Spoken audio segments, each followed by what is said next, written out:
আসসালামু আলাইকুম সম্মানিত ভিউয়ার্স, আশা করি আপনারা ভালো আছেন। আলহামদুলিল্লাহ ভালো আছি আমিও।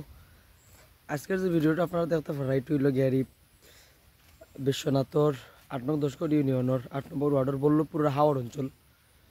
তো ফাইনে আসলে খুব বেশি একটা বাড়ের, তার কারণে আপনারা জানেন গতকাল রাত থেকে টানা বৃষ্টি হয়েছে, সকাল পর্যন্ত বৃষ্টি হয়েছে। আল্লাহর হুকুমে এখন আর বৃষ্টি বর্ষ নাই, একটু রোদ উঠছে, প্রায় আধ ঘন্টা হয়েছে রোদ উঠছে। তবে পানির যে অবস্থা এটা আসলে খুবই ভয়াবহ রূপ ধারণ করে। এই সময় এই পানি হওয়ার কথা নাই, তবে পানিগুলো দেখতে পারে অনেকটা গুলাটে। ও এই পানি শেষ নেই, আরও পানি আছে, অবশ্যই আমি আপনারা একটু দেখার চেষ্টা করবো, লগে থাকুকা ওইল পানি। পানিটা আসলে খুব বেশি একটা মারাত্মক পানি হয়েছে। এগুলা এই যে দেখরা এই সাইডটা আসলে এখন তো এখনো পর্যন্ত আমরা যতটুকু জানি যে জ্যৈষ্ঠ মাস চলে, জ্যৈষ্ঠ মাস শেষ হওয়ার পথে। তো জ্যৈষ্ঠ আষাঢ় শ্রাবণ মাসে কিন্তু বাংলাদেশে খুব বেশি বৃষ্টি দেয়, মানে অনবরত বৃষ্টি দেয়।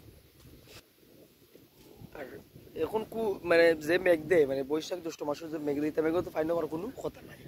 তো আমরা জানি আসলে বাংলাদেশের যে ঘূর্ণিঝড় রেমাল আসলো, এটা মূলত ঘূর্ণিঝড় রেমাল থাকি এই বন্যার সৃষ্টি। ঘূর্ণিঝড় রেমাল, তারপর যে পাহাড়ি ডলে প্রথমত লক্ষ্য করছিল আমরা কোম্পানি গজইন্তা বুলা, তার বাদে খানাইঘাট গোয়াইনঘাট, ওগুলোতে একটু প্রবল বন্যা আসলো। তো ওগুলোর পরে আমরা লক্ষ্য করছিলাম যে এইগুলার যে পাহাড়ির যেগুলো ডল, এই ডলগুলা বাংলাদেশের সিলেট, যেটা বাংলাদেশের সিলেটের বিভিন্ন সুরমা নদীর পানি খুব একটা মানে বিপদসীমার বাইরে। তো সুরমা নদী থেকে এরপরে সিলেটের বিভিন্ন অলিগলি পানি আসলো। পানি হওয়ার বাদে বর্তমানে আমরা বিশ্বনাথ উপজেলা, সিলেটের বিশ্বনাথ উপজেলাত কিন্তু পানি আমরা দেখলাম যে 2 দিন থেকে পানির অবস্থা খুব একটা ভালো নাই, খুব অবনতি পানি, বন্যারও অবনতি, পানি খুব বেশি বাড়ের। এদের মধ্যে খাজানশি, বাউনপুর কিংবা আরও বিভিন্ন এলাকাত পানি আসলে খুব একটু বাড়ের এবং মানুষজন আশ্রয় কেন্দ্র যাইরা আমরা তাও খবর পাইছি। তবে আমি যেখান থেকে ভিডিও আপনার ধারণ করলাম এটা হইলে গেরি বল্লভপুরের হাওড়। তো আসলে এইরকমই মানে বর্তমানে এই সময় এই পানি হওয়ার কথা নাই, তবে এটা হয়তো পাহাড়ি ডল যে পানি যেগুলো আছে ওগুলো আমটার মুখাইয়া এখন বর্তমানে কিন্তু অবস্থান নেই। বিশেষ করে গত 2 দিন থেকে গতকালকের আগের রাত্রেও কিন্তু খুব বেশি পানি হয়েছে, দুঃখিত বৃষ্টি হয়েছে। এবং গতকালকের রাত্রে থেকে টানা বৃষ্টি হয়েছে এবং আজকেও বৃষ্টি হয়েছে, বৃষ্টির কারণে পানিটা বাড়ছে।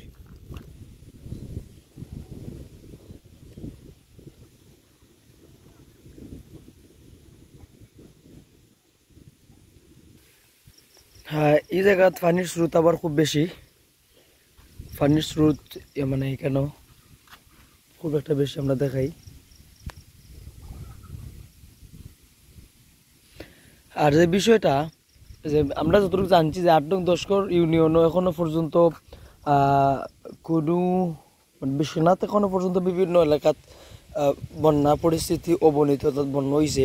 তবে ৮ নং দশকর ইউনিয়ন এখনো পর্যন্ত কোনো জায়গাত বা কোনো ঘরও পানি উঠছে এলাকার কোনো খবর আমরা এখনো পর্যন্ত পাইছি না। এখনো পর্যন্ত মানুষ সেফ আছে এবং আশ্রয় কেন্দ্র কেউ এখনো যাইতে পারছে না।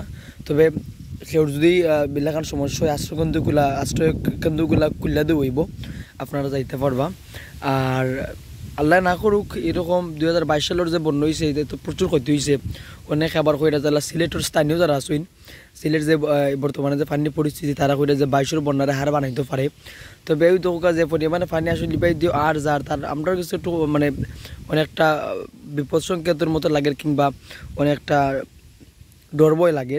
তবে কত হইল মনাল রাব্বুল আলামিন এই যে বড় বিপদ সংকেত, বড় এই বন্যা থেকে আমরা হেফাজত রাখুকা, সব সেফ থাকবা, বিশেষ করে একটু সতর্ক থাকবা, কারণ কোন বেলা কোন গতিও খাওয়া যায় না।